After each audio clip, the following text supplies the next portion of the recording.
ಅಧ್ಯಾಯ 12 ಶ್ಲೋಕ 6.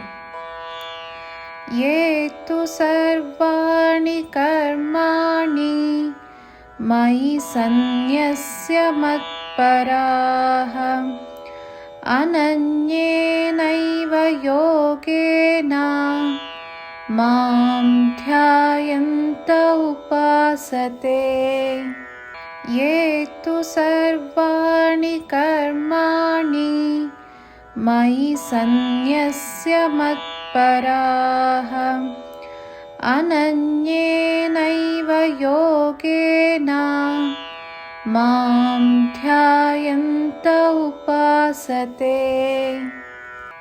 ಅನುವಾದ: ಆದರೆ ಯಾರು ನನ್ನ ಪರಾಯಣರಾದ ಭಕ್ತರು ಎಲ್ಲ ಕರ್ಮಗಳನ್ನು ನನಗೆ ಸಮರ್ಪಿಸಿ ಸಗುಣರೂಪಿ ಪರಮೇಶ್ವರನಾದ ನನ್ನನ್ನೇ ಅನನ್ಯ ಭಾವದಿಂದ ಭಕ್ತಿಯೋಗದ ಮೂಲಕ ನಿರಂತರ ಚಿಂತನೆ ಮಾಡುತ್ತಾ ಸ್ಮರಿಸುತ್ತಾರೋ.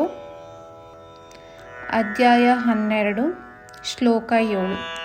ತೇಷಾಮಹಂ ಸಮುದ್ಧರ್ತಾ ಮೃತ್ಯು ಸಂಸಾರ ಸಾಗರಾತ್ ಭವಾಮಿ ನ ಚಿರಾತ್ ಪಾರ್ಥ ಮಯ್ಯಾವೇಶಿತಚೇತಸಾಂ.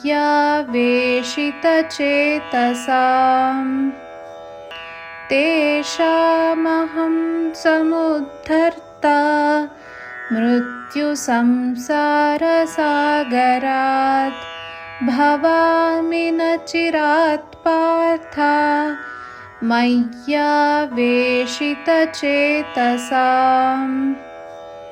ಅನುವಾದ: ಎಲೈ ಅರ್ಜುನ, ನನ್ನಲ್ಲಿಯೇ ಮನಸ್ಸನ್ನು ಲೀನಗೊಳಿಸಿರುವ ಆ ಪ್ರೇಮಿ ಭಕ್ತರನ್ನು ನಾನು ಶೀಘ್ರವಾಗಿಯೇ ಮೃತ್ಯುರೂಪಿ ಸಂಸಾರ ಸಮುದ್ರದಿಂದ ಪಾರು ಮಾಡಿ ಉದ್ಧಾರ ಮಾಡುತ್ತೇನೆ.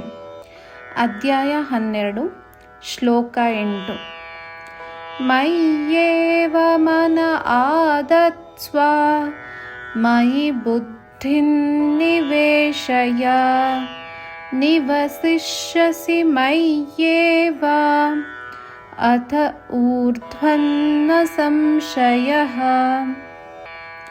ಮಯ್ಯೇವ ಮನ ಆದತ್ಸ್ವ ಮಯಿ ಬುದ್ಧಿನ್ ನಿವೇಶಯ ನಿವಸಿಷ್ಯಸಿ ಮಯ್ಯೇವ ಅಥ ಊರ್ಧ್ವನ್ನ ಸಂಶಯಃ. ಅನುವಾದ: ನನ್ನಲ್ಲಿಯೇ ಮನಸ್ಸನ್ನು ಕೇಂದ್ರೀಕರಿಸು ಮತ್ತು ಬುದ್ಧಿಯನ್ನು ತಲ್ಲೀನಗೊಳಿಸು, ಇದರ ನಂತರ ನನ್ನಲ್ಲಿಯೇ ನಿವಾಸ ಮಾಡುವೆ, ಅರ್ಥಾತ್ ನನ್ನನ್ನೇ ಸೇರುವೆ. ಇದರಲ್ಲಿ ಸ್ವಲ್ಪವೂ ಸಹ ಸಂಶಯವೆಂಬುದೇ ಇಲ್ಲ.